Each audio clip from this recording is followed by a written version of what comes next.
Please welcome Mr. Yomi Odukoya. Mr. Yomi Odukoya is the CEO of Quality Precepts Limited. He is a quality assurance and change management consultant by training and profession.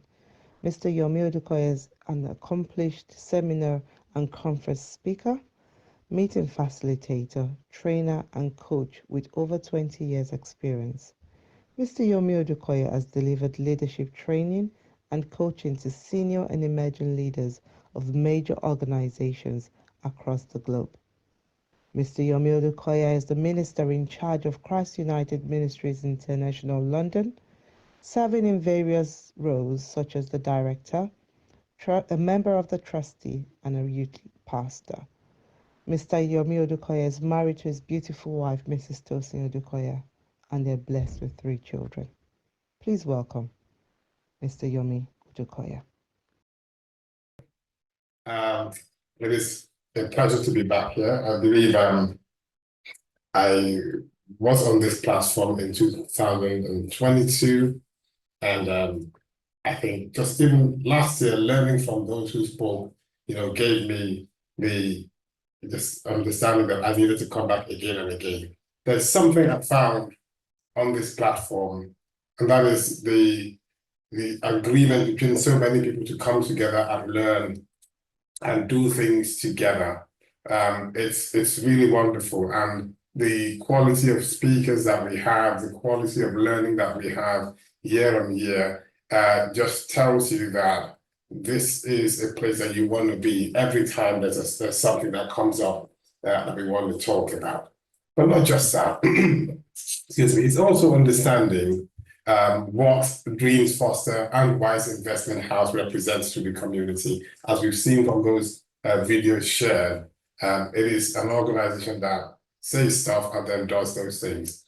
And right now, I think it's a good time to say welcome to everyone once again, and thank you so much for having me to this organization. I do not take it lightly, and I really appreciate giving me the platform to say something today. I will share my screen if I may. I think I have just a couple of some slides to show anyway, if I may do that. Let's see, that work. That will work. Yes, it will. Right. So today I've been given the task of talking about building business and career skill sets. And it's a topic that I've done a bit of work on from time to time, and a topic that actually excites me because I find myself continually either being referred to as a businessman by some people and a career pathman by some people, and then others call me various things. Well, it's an area that I spend a lot of my time in. So today, if I can, I will go through these things. We'll talk briefly about what a career is, and we'll say something about what business means and what skills are. We'll look at the construction process, how you actually build a skill set. In amongst that, we'll talk about why we're talking about sets and what do sets actually mean. We may or may not get to the review, rebuild, and redeploy, but we'll mention that as we go along. And then I will speak at the end about a timeline and what this timeline actually means with regards to the building of a skill set and what that means and how that relates to a mindset. We'll briefly talk on how the mind affects the skills, and we'll go from there. And of course, at the end of the whole program, there'll be questions. If there's anything I've not mentioned or something I've mentioned that you want to pull me back on, then the question and answer session, I believe, will be the time to do that. So where are we going first of all? Let's look at career. In 2022, I produced this same slide when I talked about careers and the realization of dreams. So we will go through that again. It's not changed much. This is the fact that your career is the whole of your progression through lifetime. Sometimes we've made the sort of mistake of thinking that my career is what I do when I get to the age of 18, or when I go to work, or come back from work, or my career is my business, or my career is my job. That's not the case. Our careers is the whole of what we do through life. There's not one part of it that is not form a part of your career. It includes all of your jobs, all of your occupations, whatever it is you find yourself doing, how much you earn, how many awards you were given, they all form a part of your career. And it doesn't matter where you are in life, that part, this is always going to be true. So you take anybody, you take someone like, pick up the name from the blue, take Donald Trump.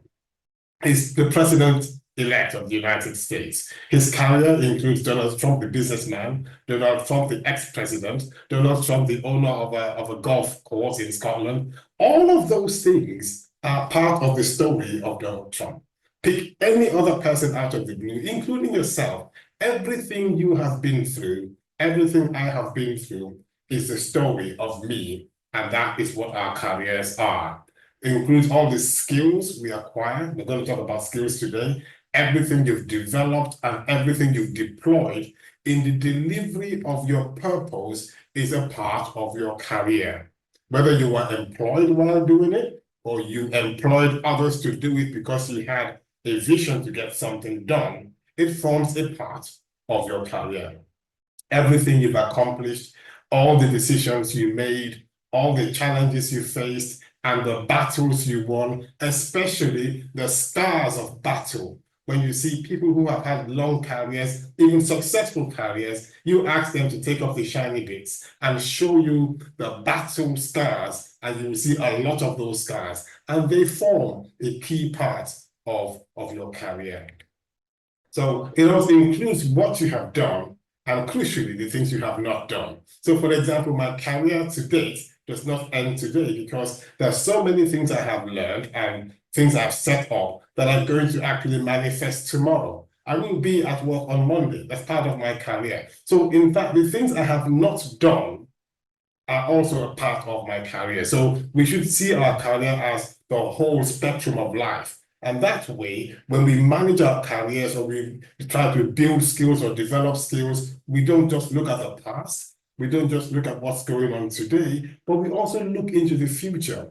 Why this is important is many people make decisions in their careers or decide to do certain things, like go for a course, without really thinking about the future as part of their career. They think of what we're going to do today. So a lot of people have gone on to just jump into IT, jump into data analysis, or whatever the fad of the day is, because they want to learn something or make some money, not thinking of the impact of that decision on their career in the future. So it's the whole thing, everything from the beginning, including the things you have not done.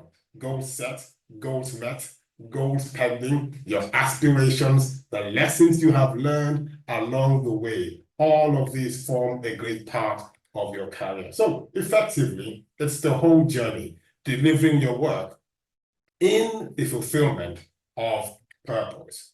It is also, in some ways, the machinery that delivers your impact to the world. If you think of your career as a machine, then you will tend it nicely, you will oil it, you make sure that the career is well oiled and is moving along nicely. So think of it as not just what's happening to me or what I'm doing, but as a machine that you have been given to deliver something. That's part of what your career is. It's also effectively, if you're someone who works and is employed by someone else, it's the collection of the opportunities you have been given or I have been given to make a difference somewhere within the space and time that I've been afforded by God to live on the face of the earth. And when you are done and dusted, maybe with working for someone, or you're done, or you're just sitting back at the age of 105, looking back at life, your career then becomes the story of how those opportunities were used. A lot of people sit back in regret saying, I wish I had not. But it's important to understand that the story of what you have done, especially when you're finished doing, that as well forms a part of your career. So your ideal career, if it's well worked out and well sorted out, will be one that reveals and delivers on your dreams. Every dream you've had will be brought out and brought into play by your career, and at the end of time, you will look back and say, I had a good innings, I did well. Or people will look back and say, he or she did well in their career. because if we do not get to that point, we find out that we have probably ignored or missed out on purpose, and then there's been a stall somewhere in our career. But that is effectively what we discussed the last time at Careers, and I thought I'll just bring that back. That is what we would say a career is, the whole life, the whole life journey, including what you have done and what you have not done. Then what is a business? And then I thought, how about I go and ask all of the key people who appear to know most about business? So I went and I looked at Harvard Business Review, and I went to Investopedia, all of those nice places we like to go to get definitions. And I found we were all saying the same thing. And so with a little bit of Yomi added into it, a business is effectively organizing and engaging in either professional, commercial, charitable, industrial, whatever it might be, activity within the confines of law. So there are people who do certain things that you can consider commercial, but are outside the confines of law. So I have to add that in there, with the objective of doing all of these things: solving a problem, delivering goods, providing a service, and then with an overarching aim of generating profit. Now, note this. I said the objective, which is the more, the lower level thinking, is to solve a problem, deliver a good, provide a service, but the wider aim is to generate profit. And I've noted here that profit in this case is not necessarily financial, because some might say, well, what about the not-for-profit business? Yes, it's not always financial. Sometimes the profit is actually in the delivery of a service. And people say, well, for a charity, maybe if you were running a charity that gives to the less privileged, the profit you actually get is not in monetary terms, it's in how many people really get improved through your services. And that in itself is a generation of profit, because you bring better things, you bring beautiful things to people's lives. So a business does all of these things. Now, this definition is the same whether you are a sole proprietor, a partnership, a limited liability company, a corporation. Doesn't really matter. It doesn't really matter if you're a small garage-based startup, or if you are Amazon, Coca-Cola, and Comcast. Doesn't really matter. A business simply means you are engaging in a professional, commercial, or charitable activity with the idea in your mind that I got to solve a problem for somewhere, got to close the gap there, fit in somewhere that delivers some goods or provide a service and generate profit as we do so, financial or otherwise. And I looked at businesses. What are the things that you would say are characteristics of business? And I've looked at this. There is something being delivered, a good, a service, something is being delivered. There is some commercial activity in some cases. There is always a legal background to it. It's either it's done legally or illegally. And we're sticking on the side of the legal at the moment. So there are always rules and legal, things that you have to think about or take into consideration when you're running a business. There is obviously the whole risk and reward piece to it. There are certain risks you've got to take. I'm pretty sure if the people of WISE, or DreamsFoster were to tell you the things they have to go through, sometimes when, maybe there was not enough funds, there were not enough funds available, or they just had to go out there, step out there with faith and get certain things done, then you'll understand the risks that we're taking. Sometimes the rewards don't match the risk, and at other times the reward might even exceed the risk taken. But for every business, there's risk and there's reward, there's profit, there is loss, there are good times, there are bad times, there are customers who are satisfied, there are customers who are wholly dissatisfied. There is the need to have continuity of operation, because otherwise it's not a business, it's just an event.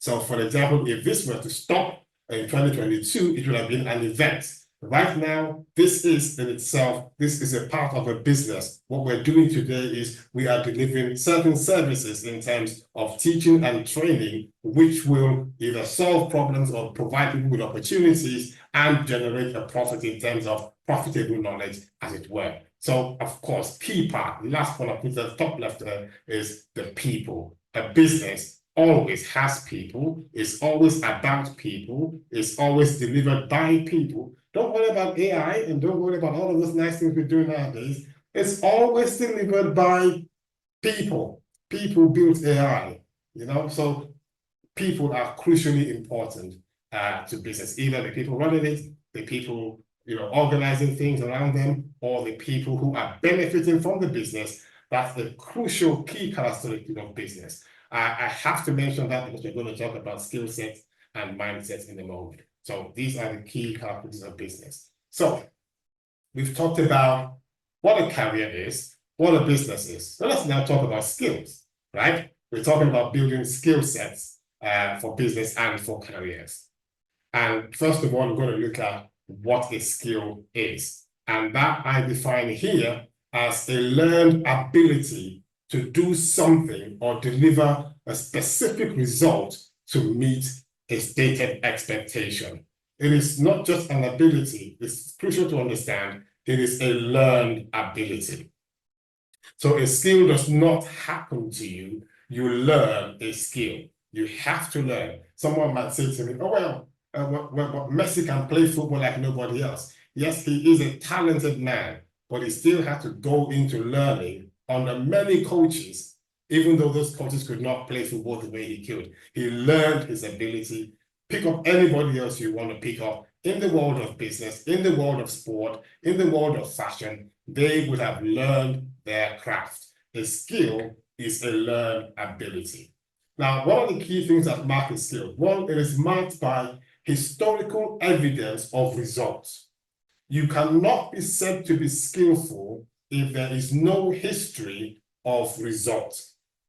So when we talk about, if I mention the Messi gentleman again, or if I were to mention Beyonce or any other person from the world of the arts, if there are no results, you would not say, oh, she's a skillful singer, or he's a skillful footballer, or Mike Tyson was a skillful boxer in his day. Shame he has to come at the age of 58 to mess about, but there you go. You would not be skillful if there is no historical evidence of result. Also, you would not be skillful if there is not the ongoing repeatability of expected results. Now, we talked about historical results, but if there is no expectation that you can repeat that, you're not considered skillful. You're probably considered a one-off person, some flash in the pan. But someone who has got historical evidence of achievement and also the ongoing repeatability expected from that person is defined as a skillful person. It is also marked by perceived levels of competence and differentiation. So people see you, people see what is being done, and they can differentiate between this person and other people who try to do the same thing. And therein lies the word skill. There's a difference in how one person does it because they have learned their craft. Now, skills can be subject to physical, mental, social, or environmental conditions. That in itself is a whole long day's work. But think about it. It doesn't matter what Mike Tyson would have done.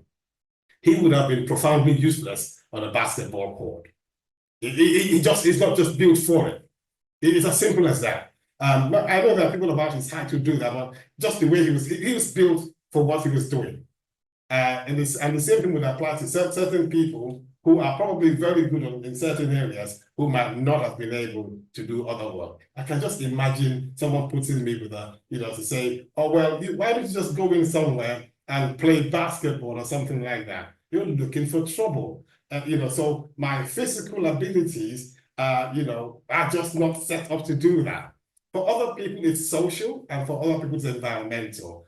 Different things affect the development of certain skills. And like I said before earlier on, skills differ from talents. Talent is a natural ability to do something well. Skills, on the other hand, look to educate talents so that talent can come forth. So I call skills, as we said before, an intentional, methodical education of talent in order to harness that talent for a predefined outcome. So you pick someone who is already got a talent and you now work on that person with that person's approval. So if you don't want someone working on you or with you, then you're not likely to develop a skill. But a skill is developed through intentional, methodical education of talents. Like I said again, skills do not happen to you, they are intentionally sought and worked on. So I'll put this together. If dreams then, as we talked about dreams a lot in this forum, are the foundation for forming a business, and ideas are the basis on which the business will exist. And then there are all of these factors, social, environmental, that create the risk-reward environment, the political situation, security situations, all of those things are there that create an environment within which a business or a career will exist.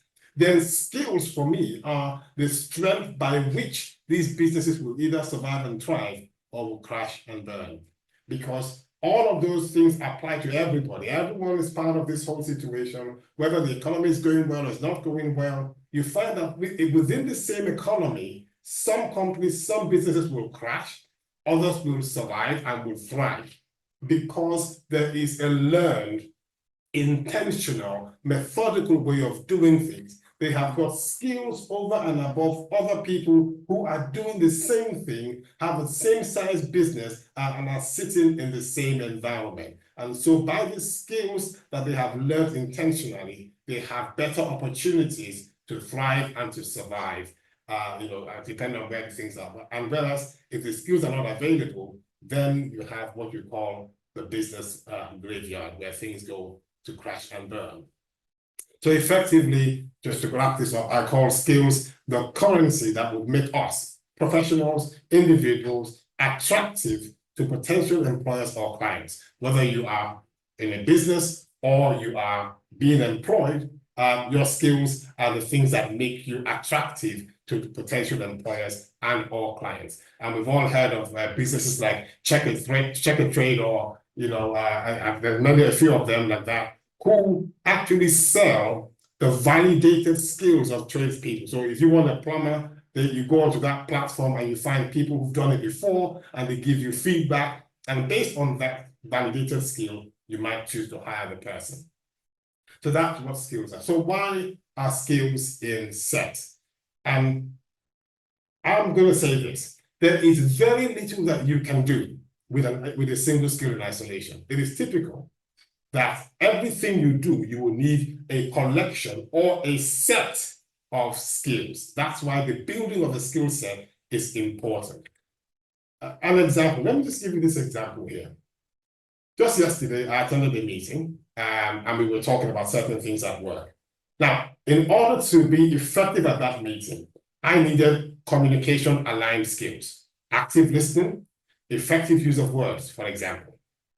I also needed some domain-specific skills like data analysis, advanced Microsoft Excel, financial instruments, understanding what private credit is. I also had to deploy skills that were aligned to leadership, like team working, delegation, and planning. And there were also skills aligned to management, timing the meeting, scheduling, reporting at the end of the meeting. And that was a 15-minute call. Sat here at this desk in my house. Look at that, 7, 8, 9, 10 skills used up in 15 minutes. So you understand why skills are in sets. They do not work on their own individually. Pick up anything you like. Let's go back to someone singing on the stage. The amount of skills that are used in that 5-minute session to sing 1 or 2 songs, it's amazing. Quite a lot. So that's why skills come in sets. And just think about your toolbox at home. You start by buying the first thing. You might buy a hammer. Maybe that hammer's over there. You might buy a measuring tape. And eventually, over time, and if there's anyone in the house who's got a toolbox, just raise your hand up. You have all kinds of things in it. Some of those things you don't even use at all. But it grows bigger. Then you take away this box, and now you have a big box in the garage, filled with all kinds of tools. And ladies, I hope it's only ladies. And I hope I'm not talking about gentlemen.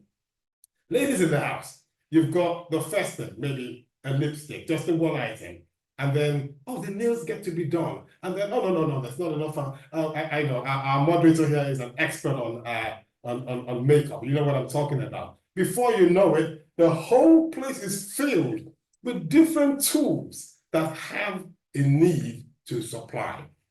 Sometimes we even borrow or bring in external abilities and skills. When our African ladies attend a party, even though they may know how to do their own makeup, they go in there and they submit to additional skills in order to bring the whole makeup thing home. So sets of skills it's not an uncommon thing. It's something we are used to. We do them in our everyday life, and we know what they are. So I mentioned something about, we said business and career skills. The good news for me to share with us is this, that from a skills perspective, there's not much of a gap between business skills and career skills. So whether you are seen as a business person, an entrepreneur, or you're seen as a career person, someone who is employed, maybe either full-time or part-time by another person's business, the setup or run of a business is a part of your career, just as employment is a part of your personal impact on the world.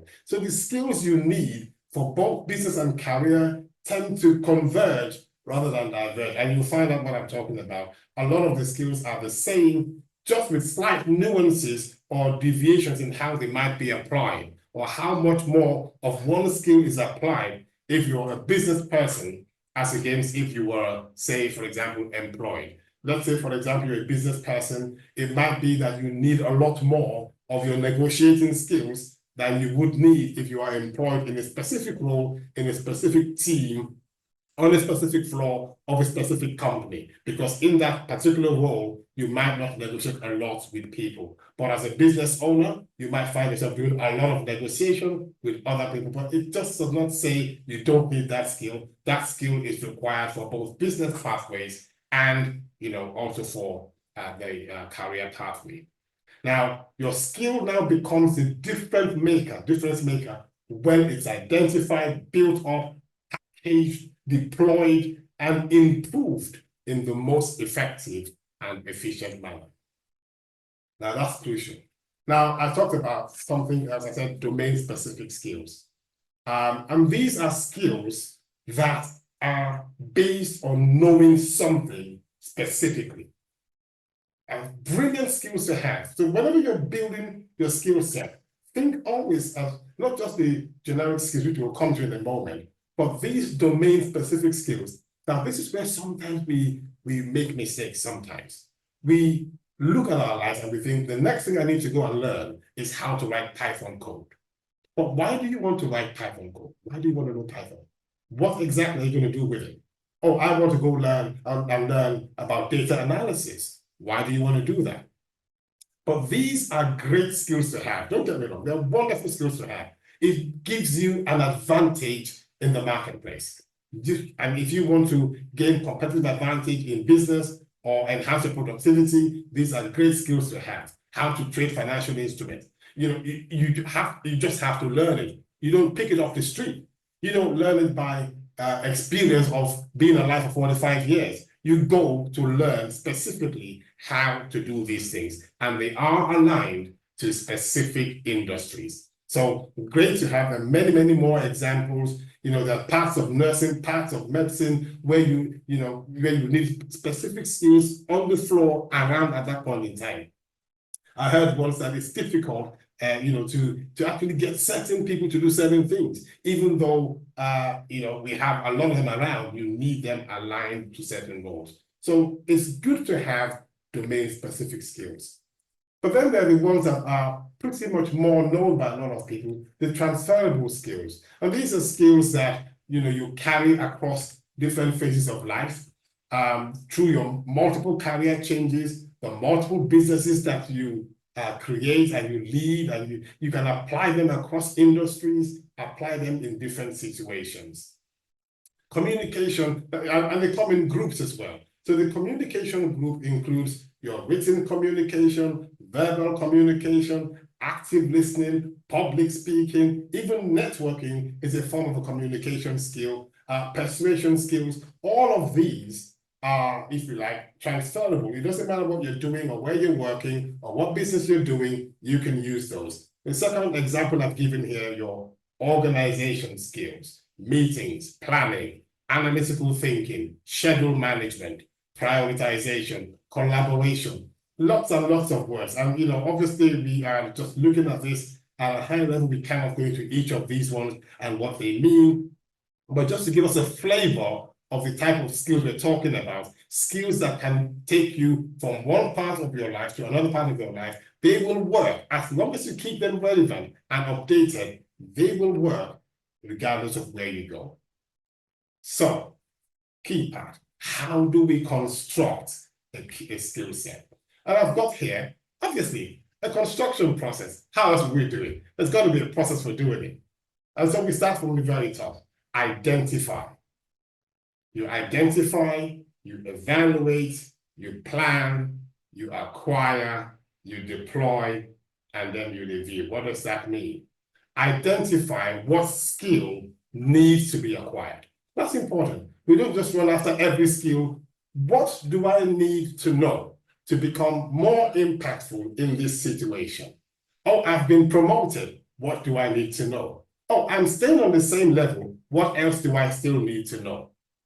I'm starting a new business. What do I need to know? Identify. If we cannot identify and isolate the skill that we need to know, what will happen is we'll spend a lot of time chasing after things we don't need to know, or you don't need to know yet.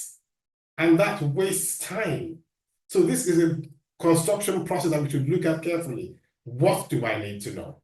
The next thing we do is determine what is the most effective mode for acquiring this skill. I'll get to that in a minute.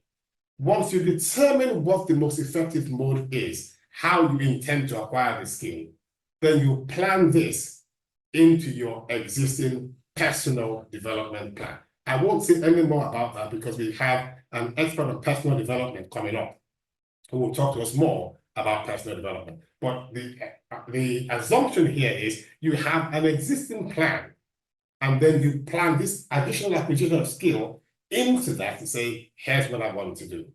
Then the next thing you do is you implement the acquisition, go after it, whether that's learning it, whether that's, and I'll show you one or two examples. And then you deploy the skill, test run it, expecting that there will be bumps along the way, but deploy it anyway. And as you deploy it, you review the impact of the skill. So you see that identify, evaluate, plan it, acquire it, test it out, use it. It doesn't matter if you make mistakes with it. It's new. It's a new skill. When you learn to walk, you fell down over and over again. You know, it took the grace of God to keep you on your feet. Every new skill you learn, you have to test it out and then find out how you can do it better.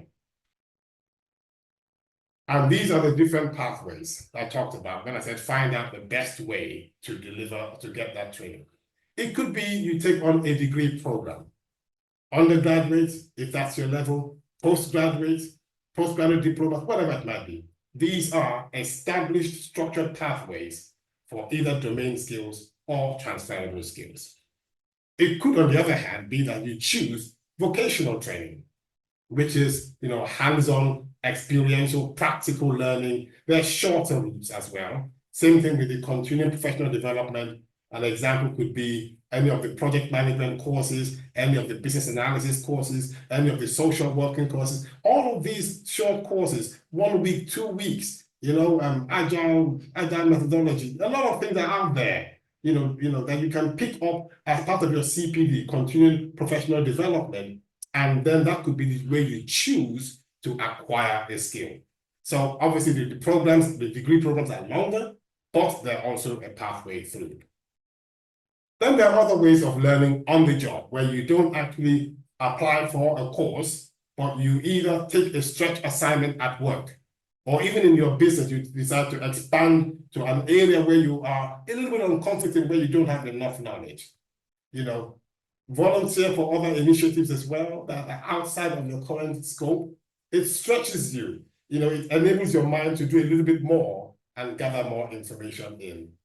The other way, of course, internships, apprenticeships, learning on the job. So you might not have to leave work. You can be at work and learn and pick up new skills as you go along.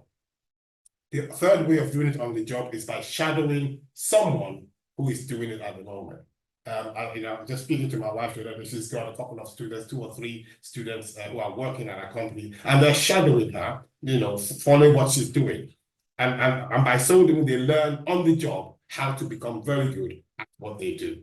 And that it's a brilliant way of acquiring a new skill without having to get out of work, go to university in the evening. Without all of that, you're picking up new skills, even as you're working on your day-to-day basis. Then there are certifications, and we know what these are. Everybody wants to have, a couple of letters next to their names, but it's not about the letters, is it? It's about the skills that you're given. So your project management, social work, like I mentioned before, many professional licenses are out there and available that we can pick up and acquire the skills that go with them. Same thing with the skill workshops and seminars, just a way of maintaining your relevance in the marketplace. I think I've got one more. That's it, networking. Networking events, this is one of them. You build relationships, you meet professionals, you learn, you exchange ideas. It's not structured learning in some ways, it's unstructured, but it's about how much you want to know and how much you're willing to share. So networking is a lovely way of acquiring new skills. Community associations. When I was living in Aylesbury, I spent 2 years as the president of the Nigerian Community Association in Aylesbury. I learned a lot about leadership. Yeah, I've been a pastor before then and have been in leadership roles before then. But even then, as the president of the NCAA in Aylesbury, I learned a lot about leadership. I went into places of leadership that I had never been to before. Got invites to Nigerian High Commission to speak to people, to speak to the ambassador. So I saw leadership at a different level that I had never seen, even as a church pastor or as a manager in a bank. And so community associations are wonderful places where you can pick up new skills. Same thing with professional associations, except that these ones are about a particular profession.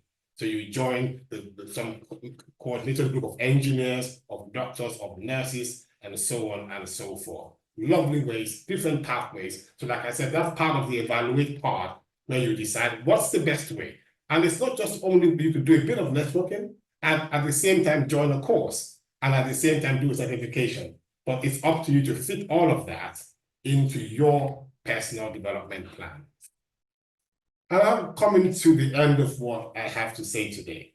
And I'll just call it the mindset, right? We've talked a lot about building a tool set, a set of tools, a set of skills that you can deploy at different times. That you need all of them to be available. Like we said, you might not touch some of them for a long time, but in different situations, the skill set is so fluid. You're picking them up and dropping them as you go. And that's where the mind comes into play. The mindset, though, is different because that's not about what someone else is giving you. It is actually about you. So your mindset is the set of beliefs that shapes how you and I, would make sense of the world, influencing how I think, how I behave, how I feel, how I react to different situations in my life. Now, as seen with the word skill, you see there's a word set to it, which means there's more than one mindset. So every time your mind gathers together different ways of dealing with the world, you can apply that to a situation, and that now determines how the skills are used. So here's the difference, the big key difference and the connection point. You build the skills based on requirements to deal with situations, to provide a service, to provide something. The mindset drives the implementation of those skills based on the kind of mindset you have. We all know the work of Carol Dweck about the growth mindset and the fixed mindset. Again, like I said, I will take a long time to explain and to discuss, but just suffice to say that your mindset is what rules the roost. When it comes to the situation around your skills, your mind needs to be fully engaged in the delivery of your work and of your purpose. Otherwise, your skills will be ineffectually deployed. And even when things go sideways or are not going as well as they should, it is a trained growth mindset that then determines the best exit or pathway and is super adept at deploying the right skills from the set of skills you have to the situation at hand. And even when things are going beautifully, it is still the mindset, the right mindset that you need to have that will enable us to enjoy the victory. Oh, it's going well. Everyone's calling my name. It's beautiful. Yet still be humbled enough to recognize that the victories I'm enjoying are milestones in a longer journey. And if there are bumps along the way, it is that same kind of mindset that keeps me level, not getting too excited when things are going well, or getting too depressed when things are not going well. Being cold, if you like, and calculated enough to deploy the right skills when I need them. And in order to have the right mindset that then deploys the skill set in the correct manner, this is what I intend to do with my mind. Now, you might want to do the same thing. I am going to be prepared to go, always. I'm going to explore opportunities all the time. I will seek challenges regularly. This is how my mind is going to work so that my skills get deployed in the correct manner. I will master new skills, add to my toolbox. I will learn from mistakes I've made. Like I said, not get too depressed when I've made a mistake, and not get too excited when I'm doing well, and I will move on from those mistakes. I will grow intentionally. And then I will take the stink out of any attitude I have got. When things don't work for me, I'm not going to go stinky. I'm just going to keep myself level. I will be ready for change, not just to survive change, but to lead change in an impactful manner. And finally, in order for all of this to work, I will have clarity at all times on what I am doing. This is how my mindset will work my skill set that I have meticulously built over time and make it such that I deliver the best of myself to the world around me. Thank you, and God bless you.